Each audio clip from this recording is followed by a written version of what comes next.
I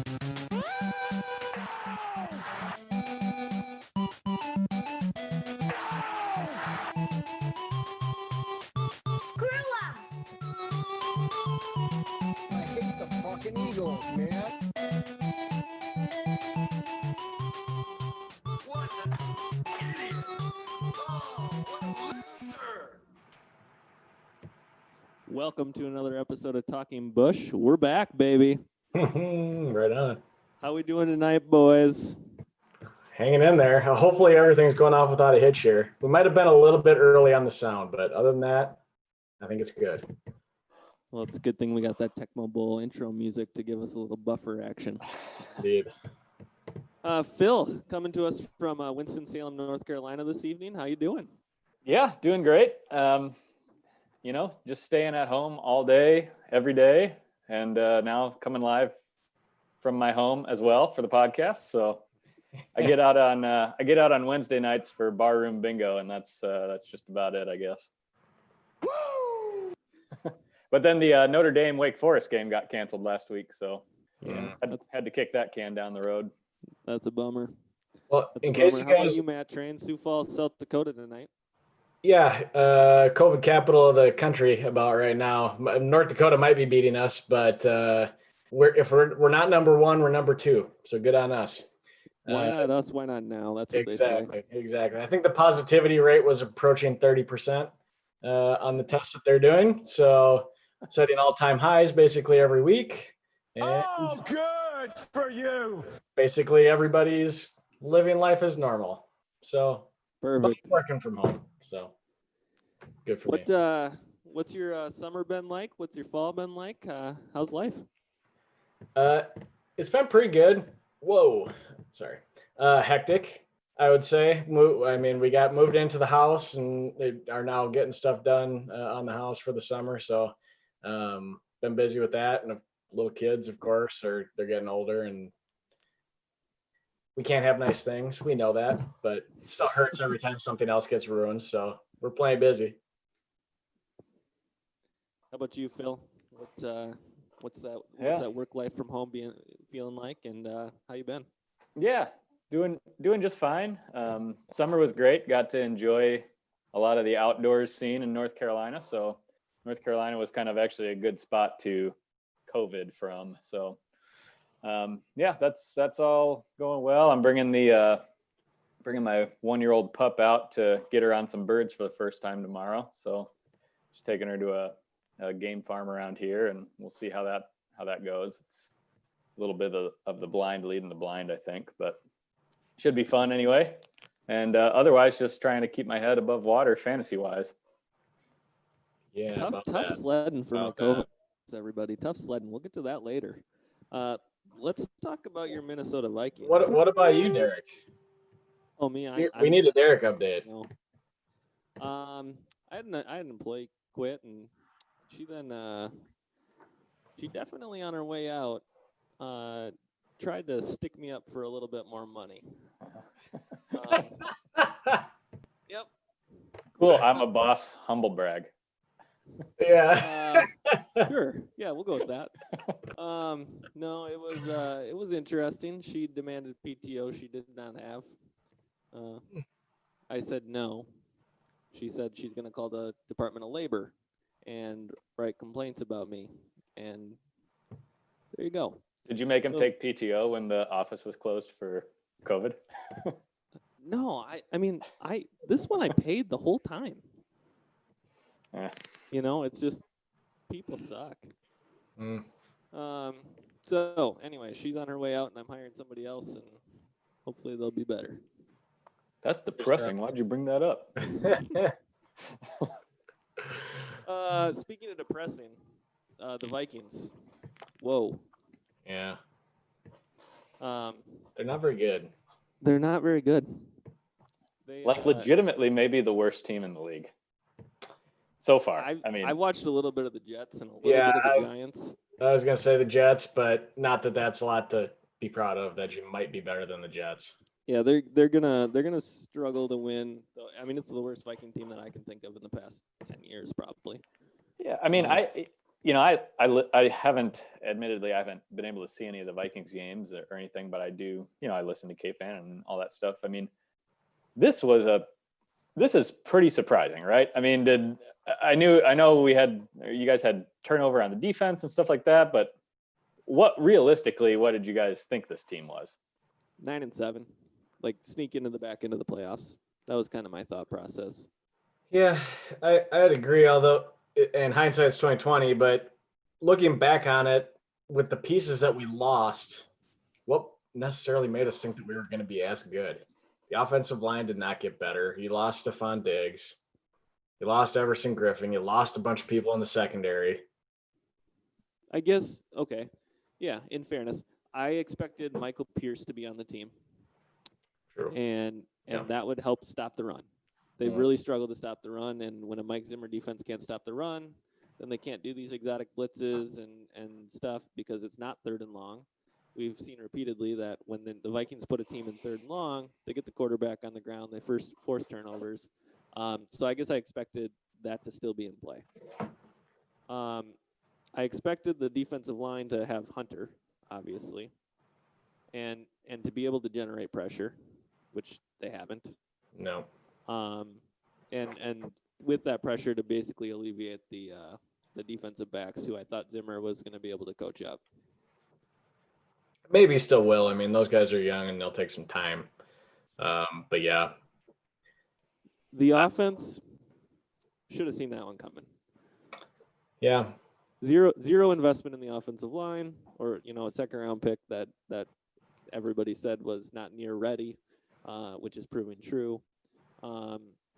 Yeah, I mean, you got rid of one lineman. You basically replaced him with the backup from last year, and shifted other people around. It's a mess on the offensive line, and we all know Kirk cannot handle basically pressure and adversity. Yeah, he gets riled up, and when he gets tilted in the wrong way, it's not very good. Yeah. And unfortunately, the Packers are looking pretty darn good. The Bears are looking bad and still have found a way to win 3 games. So not a good. Phil, how do you feel about the Bears? I mean, they've changed their quarterback and they're undefeated. Is this a trend or a mirage? I mean, I haven't watched any of those games either, except for just some of the highlights and things that I've seen, but it's unbelievable, right? Like, I mean, the way, not just the fact that they're pulling these wins out, but they have all 3 been come from behind crazy wins. Yeah. And I guess I'm more confident with Foles I think than with Mitch, but I don't understand really what determined that this week they were going to switch to Foles when Trubisky had done the same exact thing last week. And so, they're I mean, I could see them going 0-3 the next 3 weeks, and I don't even know who they play. Like, I don't think it matters. Right. Now they've got Tariq Cohen's out, and not that they were necessarily using him, but they can't really figure out how to. Matt Nagy can't really figure out how to run his offense, I don't think, very well. So that's too bad. Maybe he's just not that good a coach. I think that you're onto something there. Foles versus Trubisky. Foles has a history, at least, but he must not have been good if he couldn't beat out Trubisky. Right, and I mean, he keeps getting passed around from every team in the league. I mean, there's a reason teams do that. Their next couple games, Indianapolis, they should lose that. Tampa Bay, then Carolina, and then the Rams, New Orleans, Tennessee, and then Minnesota in Week 10. So, like, they might only win 1 game of their next 5. One out of 5. Yeah. He's got a little bit of that. Foles has got a little bit of that Fitz magic thing to him, where it's just like when nobody sees him coming, he's really good. Yep. And then once he gets put in the spotlight, he just it's over. That was a pretty good video that you sent out on Slack. I know. I watched that and I was just like, because I love the guy. When he plays well, like, makes me happy. And so then I was just looking for stuff about him. I came across that video. It's magic. How about the rest of the league? Anything surprise you around the rest of the NFL? The Monday night game was pretty surprising, I thought. Both in the fact that they just didn't provide any resistance to the Kansas City offense. Granted, the Kansas City offense is really good, but I don't know. Baltimore just beat the hell up on everybody they played up to that point, and they did not look very good. Holy shit, Russell Wilson's good. Yeah. Yes, he Yeah. is. Let Russ cook, baby. This should have been happening for years in Seattle. It drives me nuts. When Chris Collinsworth is on TV, basically said, it's been, they finally figured out how to use Russell Wilson. And to myself, I'm thinking, like, he's been in the league for, 10 years now? I don't know, Yeah. Same coaching staff and all this stuff. Exactly. It's just like, I don't know, for whatever reason, Pete Carroll was obsessed with running the ball. And that one season, Russ had games that were like 16 out of 19 for 380 yards and 4 touchdowns. It's just extrapolated over more pass attempts. You know what I mean? Like, Yep. Otherwise, I mean, Tampa Bay hasn't he's been quite as fun to watch. Tampa Bay hasn't been quite as fun to watch as I think maybe people thought they would be. They had so much hype coming in, and they've had some issues there. Yeah, for them, I'm wondering, and for a lot of teams, with new quarterbacks, new coaches, new coordinators that are struggling, I wonder if it's just lack of practice, lack of preseason games, that sort of thing. That's kind of holding these teams back, and some of them will start to gel as we go forward. Yeah, a lot of shakeups over there, obviously. So if any team was going to be a little slow out of the gate, it would probably be them. Mm-hmm. Yeah, how about Cam Newton? He looks like honestly like a different player. Yeah, good for him. I mean, everybody kind of keeps bringing it up. It's 31 teams wouldn't sign him, and then the one team that, I think everybody. I thought that New England was trying to tank for Trevor, right? They had all these players opt out. They didn't really make a quarterback move until late, which I thought was just kind of sure, we'll bring this guy in. And now all of a sudden they're looking, pretty respectable. So never bet against Belichick. I guess I think that's we're right. learning. It's fun. It's kind of fun to watch them use him in the way that he should probably be used. You know what I mean? Yep. He's 250 pounds, and having that, it reminds me of what's his face? Denver Broncos quarterback in college at Florida. Oh, Tim Tebow. Yeah, it reminds me of watching Tebow at Florida. Yeah. Sure. They basically use Cam Newton on the goal line, like the Gophers, bring out Seth Green to run. Just they're running the ball. Yeah. And I think the Gophers, threw like one time out of 20 last year, one time out of 25. That's gonna be the Patriots. Yep. The difference is they actually have a guy that can throw. Right. He can beat you if you don't respect it. Mm-hmm. I think it's cool. I like it, especially because I drafted him. Yeah, it's fun. It's cool to see Belichick win without Brady. It'll be cool to watch Brady win without Belichick. They're two of the best of our era for sure. Anybody watch the Minnesota Twins today? Yep. They it's good to know when the world's changing. No! Things are happening. There's so much uncertainty. The Minnesota Twins are just a pillar of consistency. They're guaranteed to get to the playoffs and lose immediately. That felt exactly like every single Twins-Yankees game, except instead of a 2-run homer in the bottom of the 8th, it was an error and then a walk in the bottom of the 8th.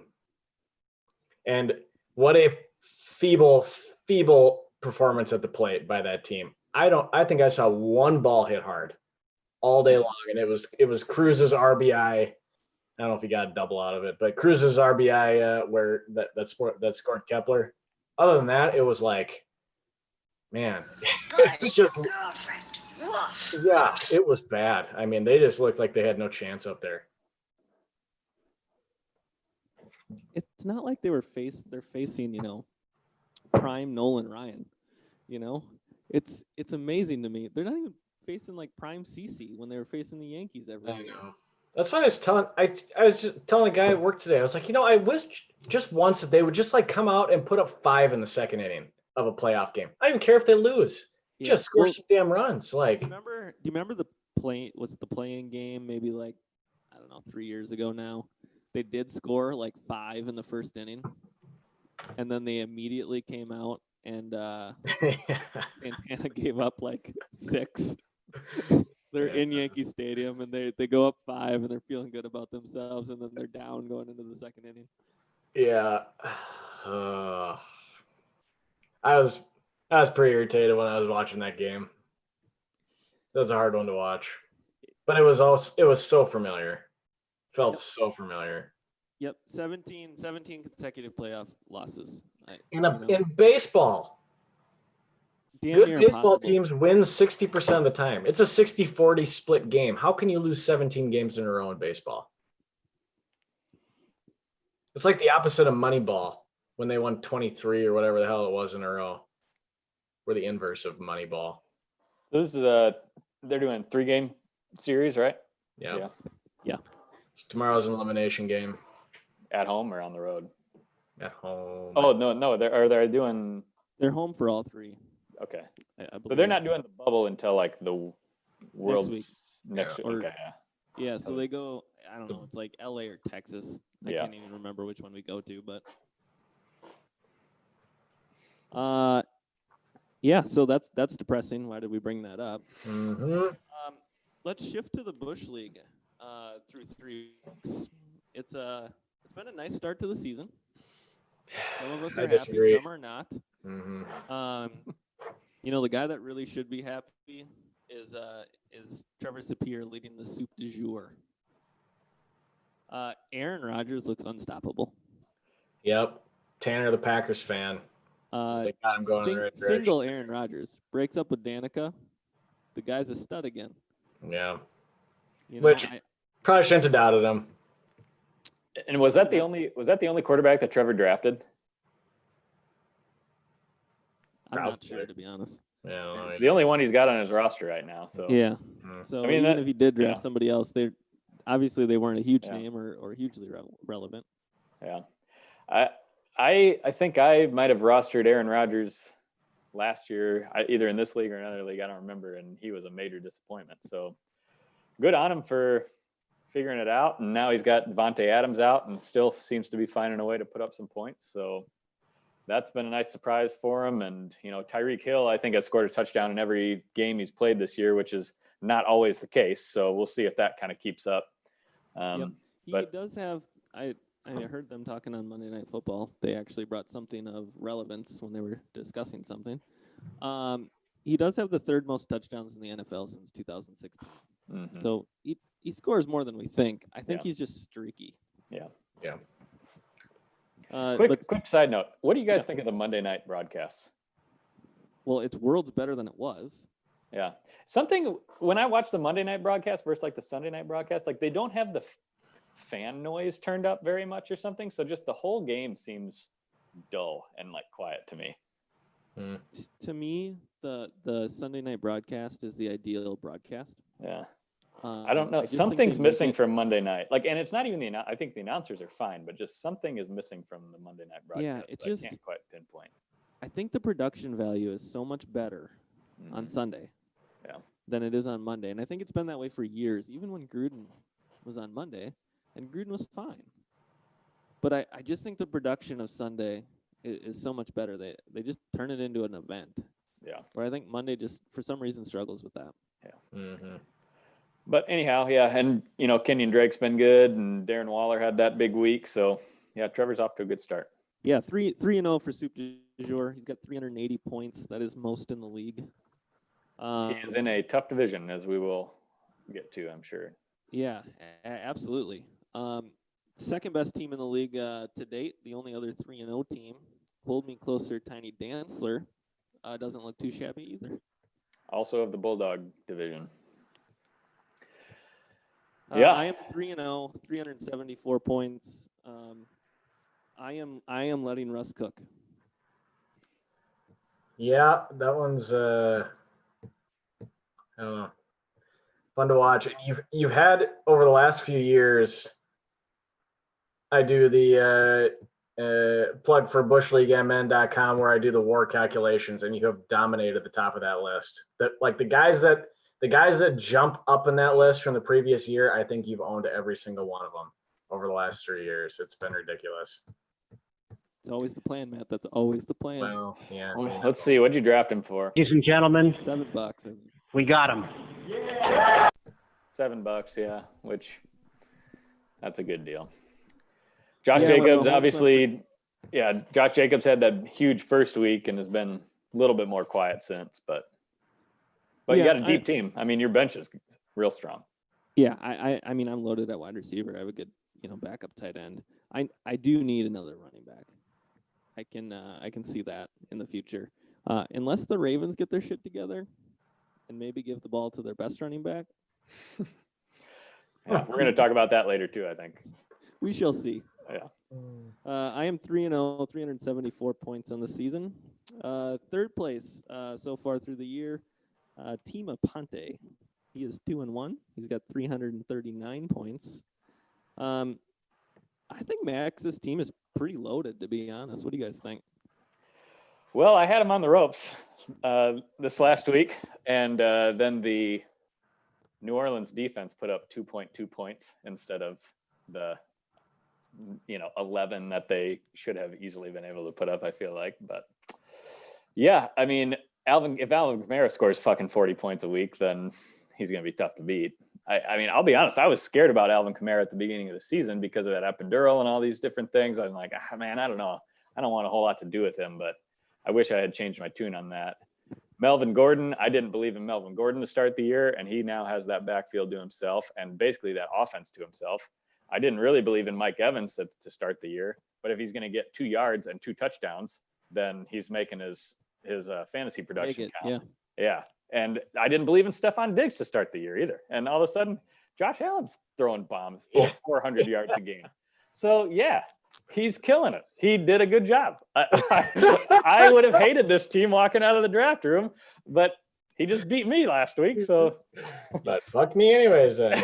And he's doing this so that A.J. Brown hasn't even played yet. Yeah, for sure. Yeah, he's got depth. He's got guys that a lot of the league would start on the bench for sure. Yep. So, yeah, I do like Max's team. I think he's got some staying power. I do question whether Melvin Gordon will be, a top, if he ends the season as a top 15 running back. I don't know. Maybe not. Philip Lindsay's hurt right now. That definitely plays a role in the fact that Melvin Gordon's a bell cow. And they're just losing every other part of their offense. Like, I don't know that that's going to be a solid, OBJ is going to be hit or miss. Again, we'll see where that Tampa Bay offense goes. Mike Evans has been much better when Chris Godwin hasn't been in. So now Chris Godwin's out, but who knows? So I do like his team. I think I agree. He's got one of the strongest teams in the league. Currently, the fourth place roster is breast implants. He's 2-1. He's got 307.92 points on the season. You know what I said about the Bears? The Bears didn't lose the best 2 running backs in the NFL in 1 week, in a matter of hours. Like the Bears, he might lose his next 5 games. Very, very true, Davey. Saquon, Christian McCaffrey out. That team is running on fumes. He does have Josh Allen, who's been top 5 quarterback. Didn't see that coming, but he doesn't have a whole lot else. Yeah, I mean he gambled, and man, if he could have kept those guys healthy, wide receivers so deep just in general, and he hit with Josh Allen, I do think this could have been a team that could have been pretty scary if those guys would have stayed in there. Yeah. He gambled. It's not going to pay off. It sucks. I have Saquon in another league. It really puts you behind the 8 ball. Yep. There's just not a whole lot he can do. I mean, he doesn't have pieces to trade even, so that's the big risk. Josh Allen's been a surprise. That's one of the surprises of the NFL season. I mean, I thought he would maybe be a good fantasy asset just because of his rushing ability, but God, he's been throwing more than he's been running, and that's pretty awesome. So Josh Allen kind of reminds me of a little bit of a light Lamar Jackson. I mean, all of a sudden they're just chucking the ball down the field, and he's running a decent amount still. I don't think he's as good as Lamar Jackson. either in real life or fantasy, but a little bit of a light Lamar Jackson. Yeah. But And I mean, we'll see if it's a trend or a mirage also. I mean, there's a lot of football left to be played, but am I the only one in thinking I agree that Greece team could have been very scary, but am I the only one that's underwhelmed with Saquon Barkley over the last basically since the first half of his rookie year? So in the only snake draft that I had the second pick, and I was like, I so badly wanted to draft Zeke because I'm like, I know Zeke is good, but everybody's saying Saquon's a beast and all this stuff. God damn it, I hate myself for not drafting Zeke. I know it's like 2020, but I completely agree with you. And you watch those first couple weeks, even when he played, and I know his offensive line sucks, but that's part of the deal, right? Yeah. So yeah, I agree. Basically, since Eli left, he's not done much. I mean, he's had his few weeks, there's been a few weeks here and there. But to be, universally considered as RB2, I don't know, man. Yeah, that's the thing. I think Saquon's a wonderful player. I don't, it remains to be seen what he'll come back as, but when you watch Kamara do what he did last night or the other night, and I think Saquon's considering wonderful, but his offensive line is, Swiss cheese. It's as bad as the Vikings' offensive line, maybe worse. Yeah. I mean, speaking of really bad teams, the Giants are one of them. Yes, they are. Them and the Jets, honestly, I think are our biggest competition, ending up with Trevor Lawrence. Mm-hmm. And if you're either of those two teams and you finish with the worst record in football, I'm sorry, it's goodbye Sam Darnold. It's goodbye Jones, Daniel Jones, Trevor Lawrence. Come on in, Yep, no doubt. Last point on Grieve. Good on him though. He has been hitting the waiver wire hard. He's making an effort. So have to. He's not mailing it in yet.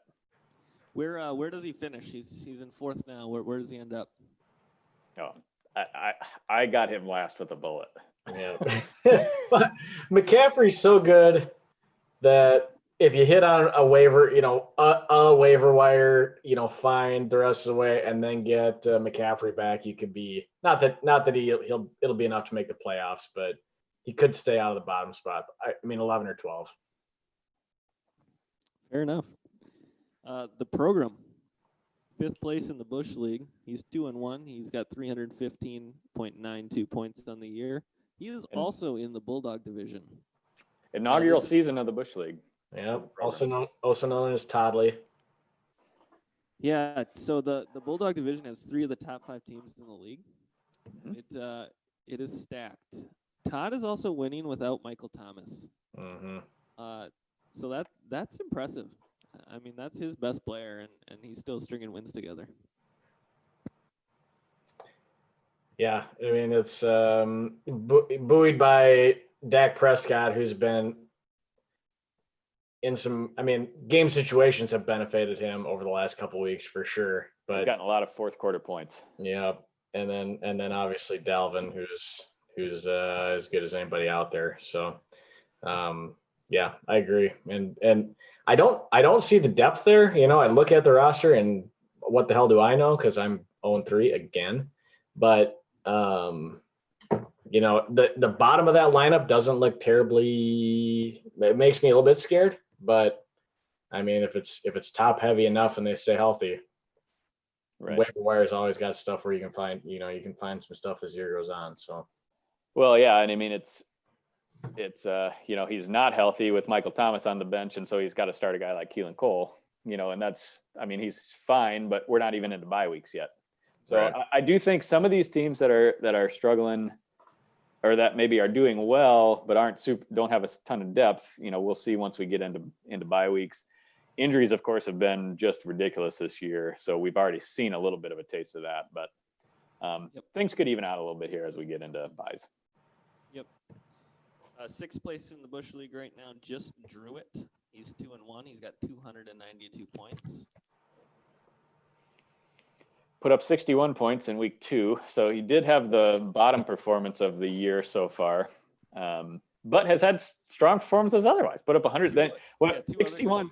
Yeah, 61 points week 2, 115 last week. Mhm. So I don't know if I can get a read on this guy. Well, he's got the waiver wire pickup of the year so far in James Robinson. Makes a huge difference. That'd be Leonard Fournette if had he not gotten dropped. Yep, for sure. Um, So Chris Carson gonna miss a little bit of time, I think. If Minshew leads Drew to the playoffs, I think Drew has to shave into a mustache. I mean, that's fair. I It's think he'd been- gladly do that. Yeah, it's been a long time for Drew. A playoff appearance. I mean, he has to celebrate it somehow. absolutely. Drew could be in for a little bit of trouble here on the short term, though. He's gonna miss Carson for at least a week. Julio Jones has been banged up, Yep. so He's got some depth too, though. He's got Gurley on the bench. Ronald Jones looks like he's not going to be forgotten. Yep. There, so yeah, he's got some staying power. I mean, I think let's see who's in the Tommy Johnny League with him. Tommy Johnny League's pretty strong too. We'll get to that a little bit, but yeah, I think Drew's got a good team. I caught him on a good week for me. I think the hardest or toughest luck team this year so far is the West Canyon Coyotes. John is 1-2. He's got 356 points on the year, which is honestly solid. You average almost 120 a week. You expect to be 2-1 or 3-0. Yeah, and John has gotten so when we were looking at these rosters after the draft, I said in my breakdown if he can get production out of these value running backs, then he'll be good. Well, all of a sudden, Kareem Hunt's scoring double-digit fantasy points a week. He looks like an every week starter. And then, he lost Philip Lindsay, but he's gone out and got Mike Davis, who's going to be a starter for the next 3 or 4 weeks, and Myles Gaskin, who's getting the bulk of the carries down there in Miami. So John's team is good. And if Adam Thielen can be a wide receiver, high-end wide receiver too, his team's pretty good. He's going to miss Devontae Adams here for a little bit, but he's got the best tight end in the league, the best quarterback in the league, and probably the best wide receiver in the league. So yeah, I think he's very, very fortunate to be in a bad division, or at least a division that started slow. Yep. And so I think it's gonna even out for him. I think he's gonna be when we get towards the playoffs, I think he's gonna be a team that's gonna be in the mix. Yeah, let's put it this way. I mean, he's had bad luck the first 3 weeks, but he's got to be feeling pretty good about his team right now. Yep. So I don't think I wouldn't be feeling bad about the start that he's had necessarily. When you put up those points, you just expect that to even out. And based on some of the kind of gambles he took, I think he's got to be feeling pretty good. Agreed. 8th place currently, Heartbreak Kid. He is 1-2. He's got 314 points on the year. My thing for Tim is he maybe has one of the best running backs, or maybe two of the best 3 running backs in the NFL, in Aaron Jones and Zeke. He's got nobody else. yeah. Lang's deal is he's always on the up.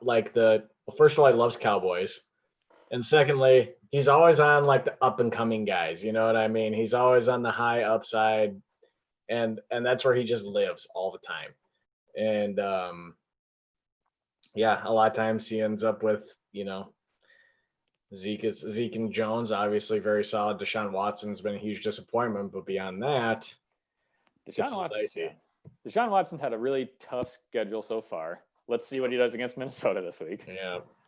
Very true. Yep. Then, I love DJ Chark this year. I think he gets it turned around, but he's been hurt. He's missing George Kittle. So, he should have one of the best tight ends in the league with the 2 best running backs right now. I like this team a lot better week 1 than I do now, just because of some of the way that some of the things have transpired. But, I think he's got a shot. The team in 9th place is the Peppy Kids. The Peppy Kids are 1-2. They've only scored 303 points. Lack of depth is showing through. Yeah. So week 1, I didn't have Miles Sanders. Week 2, I didn't have Chris Godwin. So that hurt me. I'm going to be without Chris Godwin a little bit here for probably the next couple weeks. I got lucky though too. I mean, honestly, with Marlon Mack going out, that really propelled Jonathan Taylor. I love my running back core, but yeah, lack of depth is hurting me bad. I thought AJ Green would be a startable guy, and he is just kind of not right now. I thought Marvin Jones would be much more startable. He's been pretty average, kind of just a guy. And then honestly, what has killed me the last 2 weeks. So the Saints D scored 20 some points against Tampa Bay week 1. And I'm like, oh, hell yeah, I hit on a defense, which is a big deal in our league. And they've scored like 7 points the last 2 weeks total. So I'm reeling a little bit at defense. Got to get that lined out. I'm going to need Matt Ryan to keep throwing 50 to 60 times a game. I think he will. Yeah, I think he will. I'm not panicked. Honestly, a week before the season when Miles Sanders went out and a couple other things were going wrong, I really was panicked about this team. I'm not really that way anymore. I feel I have come out of the first 3 weeks actually pretty healthy compared to a lot of other teams. And so I think I'll be all right. I got to work out a few things. And you probably got a big boost with Allen Robinson too, with Foles back there as opposed to Trubisky. Yeah, that's kind of what I'm thinking. They got nothing else. So we'll see. Yep. Again, not the strongest division either. That's the great thing about our league. You only got to beat 2 other teams. So I'm in an okay spot. 10th place overall in the league as we stand. The Big Hoss. He's 1-2. He's got 289 points on the year, and he really needs to trade a quarterback.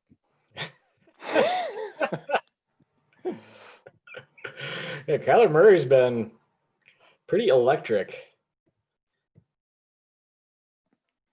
on Dave's bench. Might be at the end of the year top 5 quarterback. Yeah. Maybe not even just fantasy wise. Like Kyler Murray looks freaking good. Mm-hmm. Yeah, he's grown up real fast, and the addition of Hopkins has really, I think, helped that offense a lot. Getting rid of the dead weight that David Johnson is. He might turn it around in Houston. Who knows? But boy, I sure like watching Murray target Hopkins about 15 times a game. Yeah, I bet you do. Well, how many points did you say Davis scored? What was that? How many points has Dave scored so far? What did you say? Dave has 289. Oh, okay. I mean, I think his team's better than that. I do think it's underperformed a little bit. Montgomery's going to get a ton of volume. Connor's going to get a ton of volume. Keenan Allen is looking better with Justin Herbert than he did with Tyrod. I think Justin Herbert actually might be okay. Yeah. So I think this is one of Dave's better teams in the last couple of years, to be totally honest. So. Trade a quarterback, Dave. Trade a quarterback. 11th place, the Night Train Rain. He is 0-3. He's got 288.96 points on the year. Matt, how do you feel about your team right now? I feel like my draft strategy, I came in focusing on running back like a lot of people were. And then when the top guys, I just couldn't get myself to pay big money for the top guys and said, well, I'm going to make it up in volume at the bottom or around running back 15 to 30. I'm going to have a bunch of volume in 15 to 30. That's a great strategy if you hit. Yeah. If like any of them, just one of them. Mm-hmm. Joe Mixon is RB 38. Singletary's 30. I mean, my top running back is Devin Singletary. Yeah. At RB 31. I can't believe Mark Ingram's not better than he is. Yeah. I can't believe that. I would have thought that would have been a very startable RB2 for at least 8 to 10 games until maybe Dobbins got going. Yeah. And they still want to give him the ball, it seems like, but he didn't get a lot of carries last year. He just cashed on the goal line big time. And that hasn't been the case so far. But I've missed on some starters. Ridley, I didn't start the first week. Cam Newton, I didn't start the first week. I should have won the first week, and I didn't. I had all kinds of points on the bench. And that brings up the other issue in drafting depth. It's like, man, you got to start the right guys. Well, that was me last year. Yeah. I drafted those running backs 15 through 30, and I hit. But finding out which ones to play in which week is not easy. No. So, man, but some of them, man, I hit big time on Calvin Ridley, Tyler He's a Lockett, stud. Cam Newton. I had some big time hits, but I just need my running backs to do something. Maybe You know, this would be better fit for Busch League or Busch Light, but Calvin Ridley is better than Julio Jones. I agree. Yeah. Absolutely agree. I hey, so man, wish just, I had just more a heads Calvin up. Ridley. The Ravens are not the Chiefs.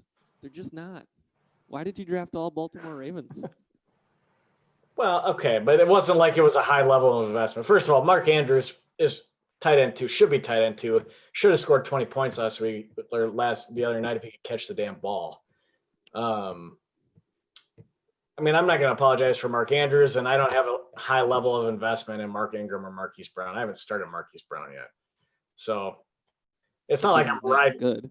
I know, but it's not like I'm riding Baltimore's offense here. You know what I mean? Boy, though, you've got some pretty big investment from your fab already. Yeah. I'm not so sure is going to pay off, Matt. Fuck. Between Nyheim Hines and Benny Snell, you're like $17 in the hole. You know, well, Nyheim Hines is my second best running back in total points, by the way, so far. But yeah, that was a huge disappointment. I lost Le'Veon Bell right away. I had terrible running back week, just in week 1, and I don't know, just because I hate to not spend the money. You know what I mean? You keep the money to wait for the right guy. The right guy never comes, and he never used it. So yeah. I mean, here we are, week 4, and there's still kind of not that guy. So right. It's So I like to take a swing, and those are both huge swings and misses. I can't believe Benny Snell doesn't get more run. Honestly, he rushes for like 130 yards. He rushed for 130 yards in the first week, and they benched Connor just because he was being a crybaby. He was not hurt. Yep. He's and not then, good. Apparently not. Maybe Benny Snell isn't either. I don't know, man. I mean, I still am like holding on to Benny Snell just because James Conner gets hurt all the time. Yeah, I mean, we got those 2 extra bench spots this year, so it's like hang on to those guys if you can. So I don't know. I'm just keeping my fingers crossed that if Joe Mixon can play like a RB1 that his ADP was, and maybe one of these guys, someone gets hurt, and so they can just pick up volume. I don't know. We talked about Tampa Bay as a team that was going to be off to a slow start, and I think the same could be said a little bit for Cincinnati. That you've got a rookie quarterback in there. That offense could get going a little bit more, and I could see Mixon turning it around. I actually think Joe Burrow is going to be a stud. Yeah, I totally agree. Especially NFL wise. Holy shit! Yes. You watch that guy play, and he's like, this guy's a pro. Yeah. Yep. He's got the makeup. He can make all the throws. I think he's going to be really. And he's not afraid to, take a hit, get knocked around a little bit, and come back and just fire it. Yeah. We have a last place team in the Busch League. Heart Attack. I got to admit that I did not see that one coming. But the Heart Attack is 0-3. He's got 288 points on the year. He's in danger of missing the playoffs for the first time in the 12-team era. Man, you are one pathetic loser. Yeah, I mean, we were on that Zoom call. This guy stinks! We were on that Zoom call on draft night, and actually a lot of people said they were not on Hartman's team. Yeah. And I wasn't so sure, but it has not worked out for him so far. We'll see. He's had some injury issues a little bit. He's tried to hit on some wide receivers that just are not hitting so far. But he's in trouble, that's for sure. He's maybe got something going with Justin Jefferson. Idiot. But his running backs are not I don't think his running backs have been, No. much of a disappointment. No, and he's got, 3 solid studs at running back. Mm-hmm. He probably has to unload one to get some wide receivers on that team. But his quarterback play has been bad. Yep. His quarterback play has been bad. I think his defense has been bad. Tight end's not good. Yeah, it's not that different of a team from mine. He's probably got one of the best running back cores, and then he's playing musical chairs at all his other positions and just can't hit. So. Yep. Hartman's going to hang in there. He's going to do what it takes, I think, to put together a respectable team. But an 0-3 start is a tough way to start, and that Tommy Johnny League is not a bad division at all. I mean, I like Lang's team quite a bit myself, and Drew's off to a good start, so he's in trouble. This isn't the Carroll House division. Mm-hmm. Yeah, so he's gonna have to hit the waiver wire. He's gonna have to make a trade or two. He always seems to rip somebody off on a trade.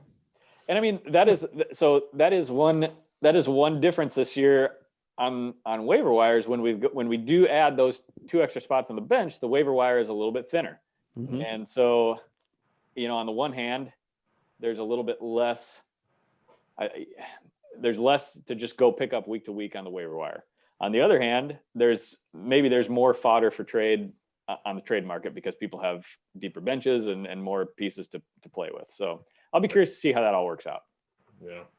Yeah, I think there's going to have to be some trades in the league because you're right. The waiver wire, unless somebody gets hurt or, test positive for COVID or something like that, there aren't a lot of starters out on the waiver wire. Mm-hmm. You're really even some of the guys that Charch is saying take a chance on me are on our rosters. Yep. There's just not a lot out there. Despite that, I thought the waiver wire has been pretty active for the first 2 weeks. People are adding and dropping. They're trying. Train's spending a lot of money. Wrong guy. Yeah. Zigged when I should have zagged.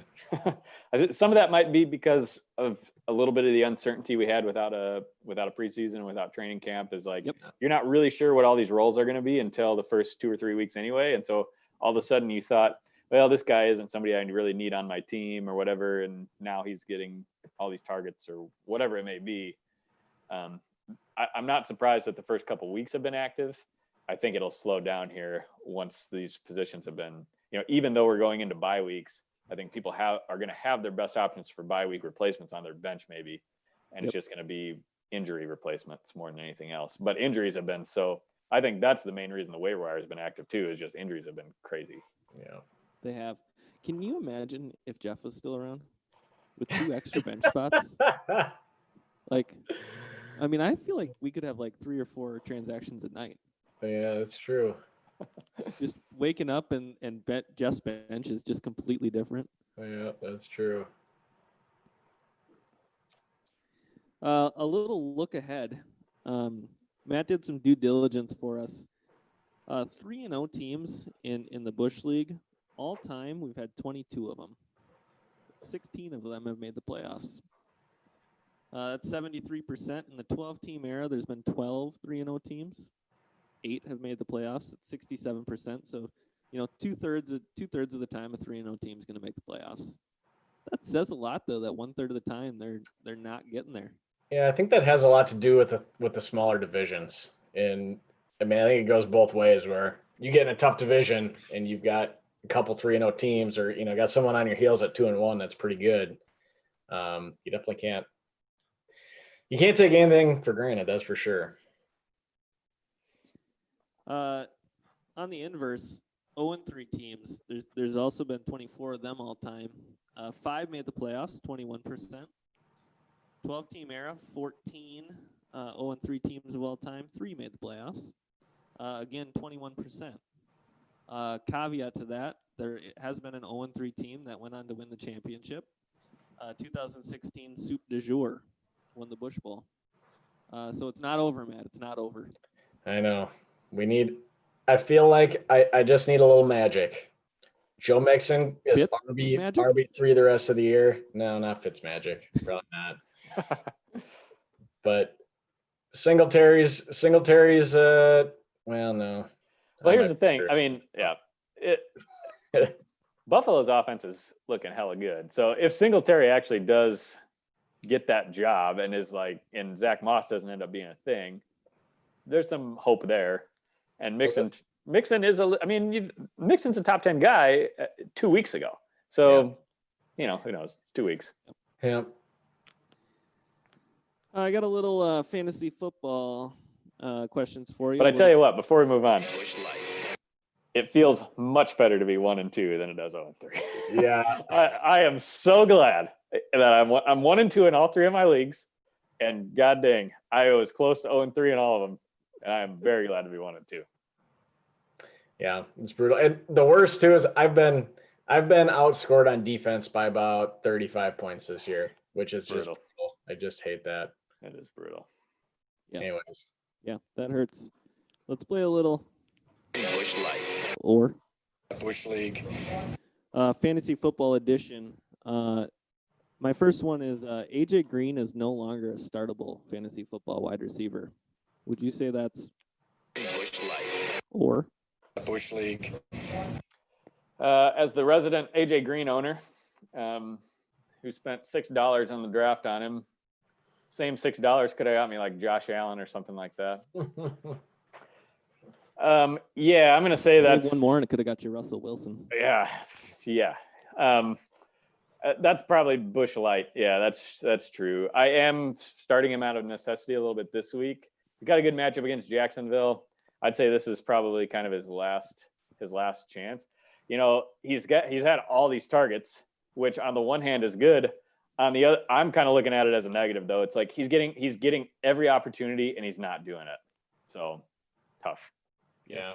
The only thing you can really hope for there is, just no preseason, a better connection with a rookie quarterback as the year goes on.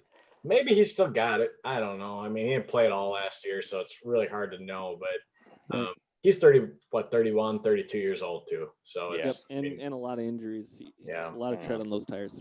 I think he's going to rely on touchdowns, and he's just not getting those. So. Yep. I wish I would have got. I like Tyler Boyd a lot more than I like AJ Green. And I was at the beginning of the year, it was a toss up for me on those two guys. I wish I would have gone with the Tyler Boyd. Yep. The Ravens offense only has one relevant fantasy starter. Would you say that's Busch Light. or Busch League. I think it's Busch League because Mark Andrews it's got to be Lamar Jackson and Mark Andrews are both, I think, every week starters, no matter what the matchups are. Outside of those two guys. Yeah, I'll agree with that. Obviously, Lamar. Mark Andrews obviously has been disappointing the last 2 weeks, and tight end is pretty deep this year. Really, I mean, you can go to a lot of different guys that are going to get you 5 fantasy points, and that's about what Mark Andrews has been doing the last 2 weeks. But I got to figure that's going to even itself out. I still think Mark Andrews had like 8 targets last night. So it's a lot of it with tight ends is about targets, and he's going to get his. Yeah, I mean, I don't disagree. He also dropped a touchdown that was right in the breadbasket, basically. A long touchdown, hit him right in the hands. Yeah. Aaron Jones is off to a stellar start, and boy, does he look like he's got juice. Aaron Jones is going to be the most valuable fantasy running back from here till the end of the year. Would you say that's Busch Light. or Busch League. I am going to go Busch League on that just because I got my ass kicked by Alvin Kamara last night. And with the way that the Saints offense is running right now, it is basically Alvin Kamara or bust, it seems. So I'm going to say Alvin Kamara is going to be able to carry that Saints offense. And you remember when we had check down Sam? Holy shit, is Drew Brees just check down? Yeah. But that's what you need. I mean, for Kamara, when he's getting 10, 12 targets in a game. He had 11 catches last night. I know. That's a good time to be a Kamara owner. That's for sure. But I'd put Aaron Jones as number 2, actually. I think Zeke is right there as well. I would probably put Aaron Jones. In hindsight, I have to look back and wonder, why was everybody sleeping on the Packers? Is it just a hangover from the draft where everybody thought that their draft was so crappy? or I know that they weren't like, that team won a lot of close games, and even though their record was really good, the league didn't really believe they were as good as their record. But it's still Aaron Rodgers, and Aaron Jones was, what was he? Probably was he drafted as an RB1? I don't think so. Was he? I think he was like $20. I think he was like $20. $20, so- and he had a huge year last year. Like He did, I but they was, drafted a second-round running back. I think so. For me, the reason I was sleeping on Green Bay is I had no trust in Matt LaFleur. I don't think he's inspired at all, but he's proven me wrong so far. For Aaron Jones, having owned him last year, he finished running back. He was like a top 5 running back last year. His consistency was awful. He would score 40 points, and then the next week he might have like 6 or 7. He was very touchdown dependent, of which he scored a lot last year. Yeah, that's true. But Jamal Williams took a lot of carries last year, and I thought that was going to happen this year, and I thought A.J. Dillon was going to get carries too, and I thought they were going to go full-blown running back by committee. They haven't. I mean, they're leaning on their best running back, and it's smart. He's showing them why they should give him the ball every time. Yeah. Well, especially for an offense that didn't go out and get a bunch of other weapons. I mean, but and the second round running back aside, I mean, but top 5, yeah, I believe he's top 5. I don't think that he's RB1 the rest of the way, but he'll be up there. The Vikings had a breakout star this week. Jefferson had 175 receiving yards, or maybe a handful more than that. He looked really good. Most receiving yards by a Vikings rookie since Moss. Jefferson is a fantasy starter from here on out. Would you say that's Busch Light. Or Busch League. Yeah, for me, you're on an offense that leans on the run, that's already got Thielen on the other side. I'm probably gonna need to see a little more. I mean, I might start him on necessity, but if I have other options, I mean, I don't think he's RB24, earned RB24 better, or wide receiver 24 better the rest of the way. if you're Adam, it's a different story, but I'm asking for like in general, Right. For our fans that are watching that aren't a part of the Busch League, would you start Justin Jefferson? I'm gonna say it's Busch League. I wouldn't love the look of my lineup in a league where we start 2 wide receivers. I wouldn't love that. I generally speaking, I don't have a ton of trust for rookie wide receivers anyway, and a rookie wide receiver on a team that's really struggling. I am going to need to see a little bit more from that. Maybe if we had 3 wide receiver sets or something like that, I'd be more inclined to say yes, but not in a 2 wide receiver league. The benefit of it is that Vikings figure to be playing from behind a fair amount. True. But Yep. All right, one more. The Bulldog division is clearly the best division in the league through 3 weeks. The Bulldog division, there will be the league champion of the Busch League Bowl will be a Bulldog division team. Would you say that's Busch Light. or Busch League. hold on, I gotta check. I gotta remember who was all in that. Man, Trevor, myself, and Todd? if I'm playing the odds, I would say that is Busch Light. And that's not to even say it's one of the top 2. I mean, when Todd gets Michael Thomas back, if he's a legit wide receiver 1, Todd's team's pretty damn good. If Dak Prescott Dak Prescott could be quarterback 1 fantasy turn. Well, probably not with Russ, if Russ keeps doing what he's doing. Russ Cook, baby. Yeah. I'll be honest. I like John's team a lot too. If John can keep things going, but if I'm playing the odds, yes, I would say the Bulldog division is certainly the favorite. Although you guys might beat up on each other a little bit, if that's a thing in fantasy. I agree that the Bulldog division is the best division. I'm probably, it just always seems that you have to have you have to have some sort of star power to make a run in the playoffs. You know what I mean? Like somebody's going to be riding a hot hand. You know what I mean? No doubt. And I look at Trevor's team. I probably worry about that a little bit. I don't know. Rodgers is a good team, but Drake and Mostert and Tyreek Hill's. I just don't know that you have a carry me guy. Maybe you're well rounded, but I don't know if I see that with Trevor. Not to say that he can't win it, but just in terms of taking the odds. Derek, you've got Russell Wilson, which, I mean, if this ends up being a 50 touchdown year for Russell Wilson, that's a guy that can carry you. That was me with Lamar Jackson last year. Yeah. Yep. Me with Patrick Mahomes the year before that. Yeah. A 50 touchdown guy can do it. And Todd's sitting on Dak and Cook and Michael Thomas.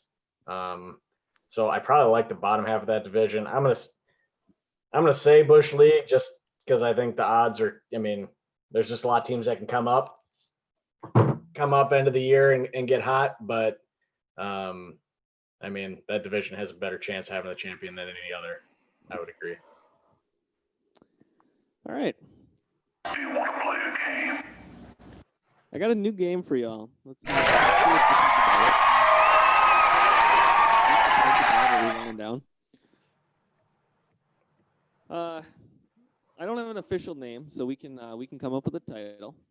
But the premise is I'm going to describe a sports moment, as boring as I possibly can describe it, and I'm going to see if you guys can guess it. Is it recent or can it be like an all time? All time. Okay. But I'll try to pick ones that I think you can guess. All right. The first one I feel like should be fairly easy. A safety misses a tackle, and the Vikings win.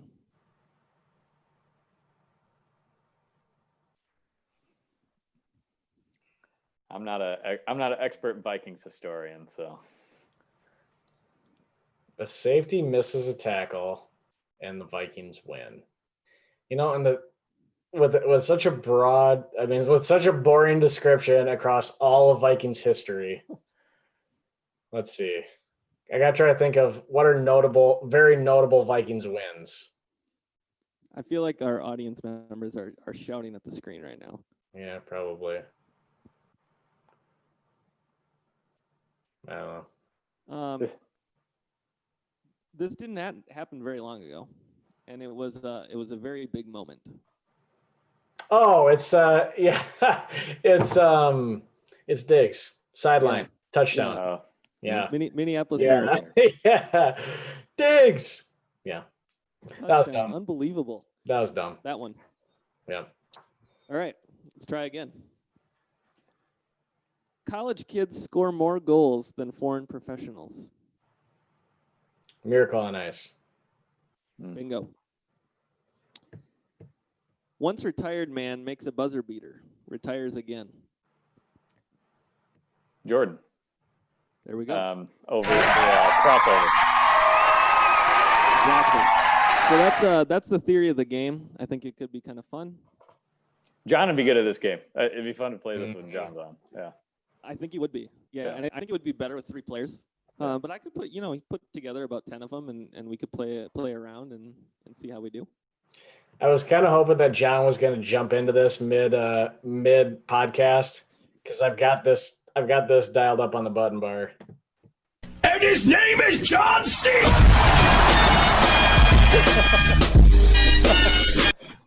I don't know if John likes John Cena at all. I don't know, but I think he would have loved that. Yeah. Missed out, John. So, yeah, we can workshop it a little bit, come up with the title, come up with make sure we got some people that are ready to play, but I think it could be fun. Yeah, I like it, Derek. That brings us to the moron of the week. What an idiot! Oh, what a loser! Good. More for me and you. Man, you are one pathetic loser. You're a moron. Who is this imbecile? I wish I knew. I don't know if you guys watched the Eagles and the Bengals. There really would be no reason to. But deep into overtime, I'm not totally sure that Doug Peterson realized that overtimes end in a tie in the NFL. Yeah, The Eagles have a fourth down and mid yardage, and they're faced with the opportunity to try to go for it on fourth down. Maybe chuck a Hail Mary or something. They have the option of kicking a long field goal. It's maybe 60 yards. I think it was 59. I think I heard 59 yards. Or they could punt. There was 14 seconds left. I think that perfectly sums up what Doug Peterson did. Yeah. Why? I don't know. The Eagles feel like they're just a mess right now. I hate the fucking Eagles, man. Yeah, when we had that surprise in the NFL segment, I'm a little surprised at how bad the Eagles are right now. Yeah. I know they've had some injuries and stuff, but boy, they are looking rough. They're not good. They're not good. A little bonus. Let's call it moron of last week. If you're watching the Vikings game, Fox announcer talking about Thielen, one of the best receivers in the NFL. Who would you compare Thielen to? Probably Edelman. Yeah, Wes Julian Welker. Edelman, a slot receiver who played quarterback in college, because those two are very similar. Just like Wes Welker is also super similar. Mm-hmm. I would say They got this new guy, Scotty Miller. He's a lot like that. Oh yeah, they're very similar. Minnesota fans would appreciate. Eric Decker was pretty much just the same guy. You'd think that, I know those guys go to broadcast school, right? You would think that at this point in time, the number one rule is don't compare a white receiver to another white receiver. Just don't do it. There's no benefit. Yeah. Over and over we see it. And it's not just receivers, but receivers are the most obvious because they're so different. But yeah, happens all the time. Plays real smart. High IQ player. Oh yeah, sure-handed, runs great routes. Yeah, that's right. Yep, just over and over. That's really all I got tonight, boys. Anything you'd like to add to close the show up, Matt? No. Hopefully, better days are ahead. We're in that. This is a slump, the likes of which the night train rain has never seen. I would definitely argue against that, but go on. No, I got to get out of it. So, Phil, how about you? Any closing thoughts? No, good luck going forward. I will. So we're not going to do the weekly recaps or anything this year because those kind of just fizzled out, I think, over the course of the last couple of years. I'm going to try to post some fodder on the message board from time to time. It'd be great if people would post a reply once in a while, but don't feel obligated. But it's just get John going. Yeah. So I'll try to post that in the Slack too when I do, just so people know to look. And we'll hopefully we'll get this podcast going fairly regularly here again. So glad to be back and having the Busch League going again. Absolutely. 3-0 on the way to the Busch League championship. That's my goal. We'll hopefully see you soon.